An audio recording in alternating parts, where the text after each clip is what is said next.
Assalamualaikum sahabat itu. Kita jumpa kembali membahas pesan-pesan moral. Gimana manusia mengaku beriman, tapi Allah bisa makan dengan binatang. Ibaratnya seekor kucing. Agar Anda tidak gagal paham, simak videonya. Jangan lupa like, share, dan subscribe. Assalamualaikum warahmatullahi wabarakatuh. Waalaikumsalam warahmatullahi wabarakatuh.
Alhamdulillah alladzi hadana ila dinil Islam. Asyhadu an la ilaha illallah wa asyhadu anna Muhammadar Rasulullah. Allahumma shalli wa sallim wa barik ala asyrafil anbiya'i wal mursalin Muhammad wa ala alihi wa ashabihi wa man tabi'ahum bi ihsanin ila yaumiddin. Amma ba'd, faya ibadallah, usikum wa nafsi bitaqwallah, faqad fazal muttaqun. Faqad qala Allah Ta'ala fil Qur'anil Karim, a'udzu billahi minasy syaithanir rajim. Wa mal hayatud dunya illa la'ibun wa lahwun. Waladdarul akhiratu khairul lilladzina yattaqun. Afala ta'qilun. وَذَرِ الَّذِينَ اتَّخَذُوا دِينَهُمْ لَعِبًا وَلَهْوًا وَغَرَّتْهُمُ الْحَيَاةُ الدُّنْيَا وَذَكِّرْ بِهِ أَن تُبْصَرَ نَفْسٌ بما كسبت. الآية. صدق الله العظيم. Ma'asyiral muslimin jamaah Jumat rahimakumullah. Segala puji milik Allah yang telah memberikan taufik, hidayah serta inayahnya kepada kita semua sehingga kita menjadi hamba-hambanya yang beriman kepadanya. Salawat dan salam senantiasa semoga tetap tercurah pada baginda Nabi kita Muhammad Sallallahu Alaihi Wasallam serta keluarga dan para sahabat, juga orang-orang yang mengikuti sunnah-sunnahnya. Ma'asyiral muslimin rahimakumullah. Mari sejenak kita merenung untuk berupaya meningkatkan potensi iman dan takwa kita kepada Allah supaya di dalam kehidupan ini bisa tertata menurut sunnatullah. Salah satu firman Allah di dalam surat Al-An'am ayat 32, "Wa mal hayatud dunya illa la'ibun wa lahwun."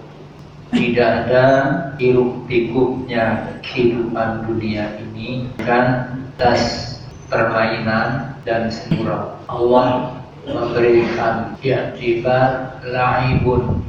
La'ib itu bermain, ya, permainan. Walahun, senda gurau, bersenang-senang. Dari dua kegiatan hidup. Walad darul akhirah, justru sungguh kehidupan hari akhirat kelak khairun adalah lebih baik lilladzina yattaqun, bagi mereka yang mau bertakwa kepada Allah. Afala ta'qilun, mengapa kamu tidak memahaminya? Hadirin jamaah rahimakumullah.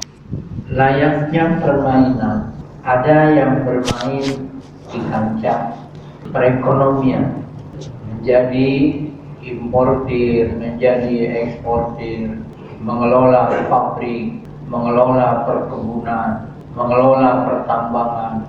Itu semua permainan. Bagaimana supaya untung? Maka untuk mengejar keuntungan dengan modal yang serendah-rendahnya, tidak sedikit orang melakukan kecurangan, memalsu, mengoplos barang yang jelek dengan barang yang memanipulasi, menimbun karena ketamakan dan keserakahannya untuk meraih keuntungan yang sebesar-besarnya. Dengan asumsi kalau bisa dicapai, maka akan bisa bersenang-senang. Dalam beberapa minggu kemarin ketika diumumkannya oleh Presiden, ya, ada yang terkena virus corona 2 orang, langsung menghilang masker peredaran. Kalaupun ada, harganya sudah tidak sehat.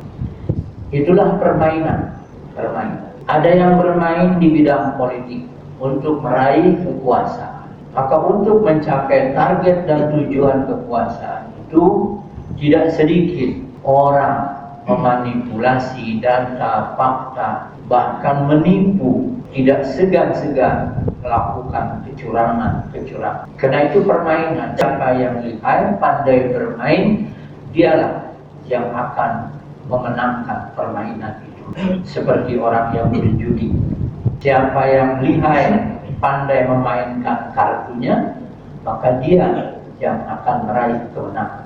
Setelah kemenangan itu diraih, maka yang ada adalah kesenangan. Dia akan berpesta dengan kemenangan. Tapi itu adalah sebatas dunia. Layaknya seorang anak kecil yang diberikan mainan, mereka sibuk bermain. Ketika alat mainnya itu diambil, direbut, maka anak itu akan menangis. Begitu juga orang-orang yang bermain di bidang ekonomi. Ketika diambil harta kekayaannya melalui kebangkrutan, kerugian, terbakar, ditipu orang, kapalnya tenggelam, pabriknya bangkrut. Yang bermain di bidang politik tidak terpilih lagi, jatuh dia, hartanya habis, maka semua menangis. Sebagaimana menangisnya seorang anak kecil yang diambil, direbut paksa permainannya oleh orang tuanya atau oleh siapa. Tapi ketika kita bermain, mempermainkan permainan kehidupan dunia ini, maka yang punya hak atau mengambil adalah Allah Subhanahu wa ta'ala. Karena itu buat orang yang beriman dan bertakwa, kehidupan negeri akhirat yang harus diutamakan. Karena Allah menjelaskan walad darul akhirat, sungguh kehidupan negeri akhirat jauh khairun, lebih baik lilladzina yattaqun, bagi orang-orang yang mau bertakwa kepada Allah. Setelah dijelaskan oleh Allah, afala ta'qilun, mengapa kamu masih memburu kesenangan-kesenangan duniawi dengan meninggalkan perintah-perintah agama, sibuk mengurus pekerjaan, berangkat pagi pulang malam, sholat pun tidak, padahal pendapatannya sudah ditentukan oleh pabrik. Kalau kita kerja di pabrik, kalau kita kerja sama ikut orang, pendapatan kita setiap bulannya sudah ditakar, ditentukan oleh orang. Kalau kita dikasih sebulannya 10 juta, kita tidak akan lebih dari 10 juta. Itu pun kalau dapat, ya. Tapi sampai hatikah seorang muslim dengan gaji segitu, apalagi di bawah itu hanya sebulan 4 juta, 5 juta, hidupnya sudah tidak mau sholat, hidupnya sudah tidak mau kenal masjid, ya. Mereka menjadi buruh tenaga kontrak yang kasar, yang sewaktu-waktu akan diputus secara sepihak, tapi mereka rela meninggalkan sholat, mereka rela meninggalkan baca Al-Quran, mereka rela menjauhkan diri dari Allah Subhanahu wa ta'ala yang menciptakan dirinya, yang mengelola kehidupannya, yang menentukan nasib hidupnya dunia dan akhirat. Terlalu bodoh manusia-manusia yang seperti, yang hanya mengejar ambisi keduniaan. Padahal kalaupun berhasil dunianya itu, maka nilainya sebatas dinikmati ketika masih sehat. Ketika kita sudah sakit, Allah berikan penyakit, bisa jadi penyakit datang dari atas, bisa jadi penyakit datang dari bawah kaki. Sebagaimana Allah firmankan di dalam surah Al-An'am, qul huwal qadiru ala an yab'atsa 'alaikum 'adzaban min fawqikum aw min tahti arjulikum aw yalbisakum syi'an wa yudhiqa ba'dakum ba'sa ba'd unzur kaifa nusarriful ayati la'allahum yafqahun. Katakan Muhammad kepada orang banyak, dialah Allah yang maha kuasa untuk mengirimkan suatu siksaan kepada kamu dari atas kamu atau dari bawah kaki kamu, atau Allah untuk mencampur adukan kamu dengan sekelompok orang yang memiliki karakter tidak manusiawi, sehingga sekelompok orang itu berusaha membinasakan kamu dengan tidak manusia. Wa yudhiqa ba'dakum ba'sa ba'd, Allah menimpakan kepada sebagian kamu ba'sa ba'din, dengan keganasan sebagian yang lain. Sebagaimana yang terjadi sekarang di India, keganasan orang-orang Hindu, orang-orang Buddha terhadap orang-orang Islam. Kalau ketika terbunuh itu adalah ahli ibadah, maka dia mempunyai harapan akhiratnya lebih baik. Tapi ketika terbunuh oleh keganasan sekelompok orang itu, hari-harinya tidak ibadah, hidupnya hanya monoton kerja, berangkat pagi, pulang malam, besok berangkat lagi pagi, pulang malam, setiap harinya tidak pernah sholat, tidak pernah peduli akan nasib akhiratnya. Lalu tiba-tiba terjadi kerusuhan, keributan, lalu dia terbunuh, maka dia tidak punya masa depan akhirat. Orang-orang yang seperti itu. Demikian halnya kita yang tidak peduli akan agamanya. Kita lebih mementingkan urusan dunia kita ketimbang agama kita. Tahu-tahu di perjalanan kita berangkat kerja, mobil tabrakan, atau kita jatuh ke geleng mobil, mati. Tidak ada peluang kesempatan untuk bertaubat kepada Allah. Seperti apa nasib kematian yang seperti? Kalau diproses kematiannya melalui sakit, seminggu, 2 minggu, ada kemungkinan dia masih mengucapkan mohon maaf, ampunan kepada Allah. Tapi kalau diproses kematiannya secara mendadak, dalam perjalanan berangkat kerja, di jalanan lalu kecelakaan kemudian mati, bagaimana? Dalam kondisi sehari-harinya dia tidak sholat. Adakah bayangan masa depan akhiratnya? Hendaklah kita ada rasa takut dalam hal yang seperti itu. Karena itu kata Allah, وَذَرِ الَّذِينَ اتَّخَذُوا دِينَهُمْ tinggalkanlah orang-orang yang menjadikan agamanya la'iban, dijadikan bahan permainan, walahwan, dan dijadikan pelecehan. Tinggalkan. Mengaku beragama tapi dipermainkan agama, sholat nggak mau, dilecehkan. Betapapun rumah dekat dengan masjid, setiap hari berangkat dan pulang kerja melewati masjid tapi tidak pernah masuk. Setiap hari mendengar telinga suara azan tapi tidak tergugah untuk datang menghadap Allah mendirikan sholat. Itu adalah orang-orang yang menjadikan agamanya dilecehkan sendiri, dipermainkan sendiri. Komunitas orang yang seperti itu tinggalin. Jangan kita bergabung. Kenapa? Wa gharrathumul hayatud dunya. Mereka sudah tertipu oleh dinamika kehidupan dunia ini.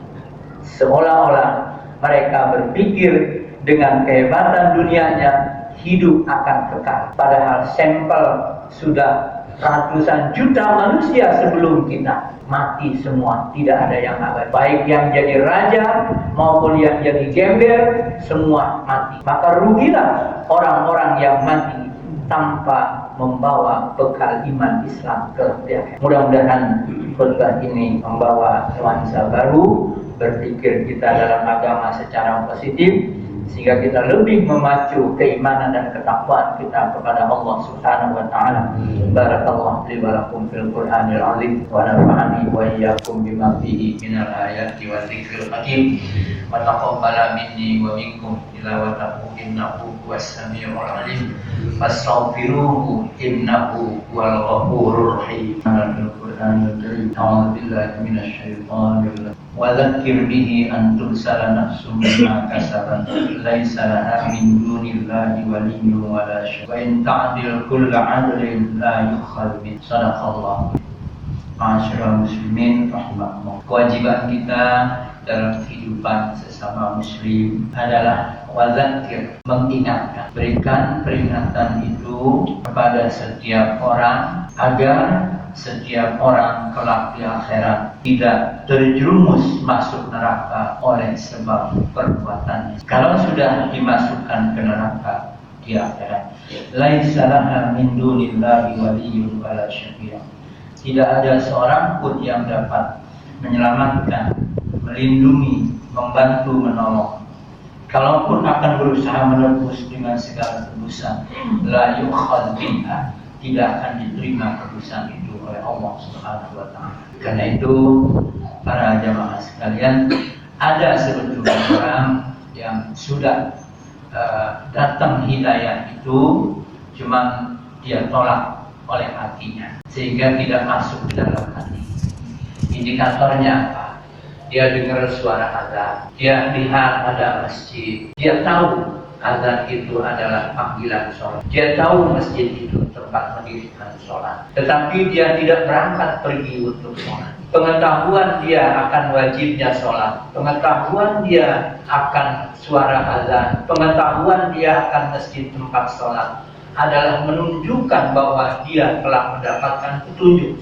Tapi petunjuk itu tidak masuk ke dalam hati, karena hatinya ditutup oleh berbagai macam kekufuran dan kemusyrikan, sehingga dia lewat saja. Tidak ubahnya seekor kucing yang sebelum waktu dia santai tidur-tiduran di teras masjid, dengan santainya, dengan nyenyaknya tidur-tiduran. Ketika orang datang dikumandangkan suara azan, maka sang kucing ini dia bangun, mengulurkan dan menjulurkan badannya, lalu dia pergi tidak mengambil air wudhu. Manusia-manusia yang melihat masjid hanya lewat saja, mereka tidak mampir masuk ke masjid untuk mendirikan sholat, padahal tahu waktu sholat sudah masuk. Nilai orang itu kalaupun tidak sama dengan anjing, minimal dia sama dengan kucing, tidak punya nilai hidupnya sama. Banyak kucing yang istirahat di teras masjid, tapi ketika sholat pergi, tidak ada yang ikut sholat. Apakah kita akan menjadi manusia kucing seperti ini, yang tahu mendengar suara azan tapi tidak bergerak untuk sholat? Jika iya, maka kita akan menerima sanksi resiko yang kita akan terima di hari kiamat. Sekarang belum, sekarang semua dikasih kebebasan oleh Allah. Mudah-mudahan senantiasa Allah memberikan taufik hidayah serta kepada kita semua. Allahumma ighfir lil mu'minin wal mu'minat.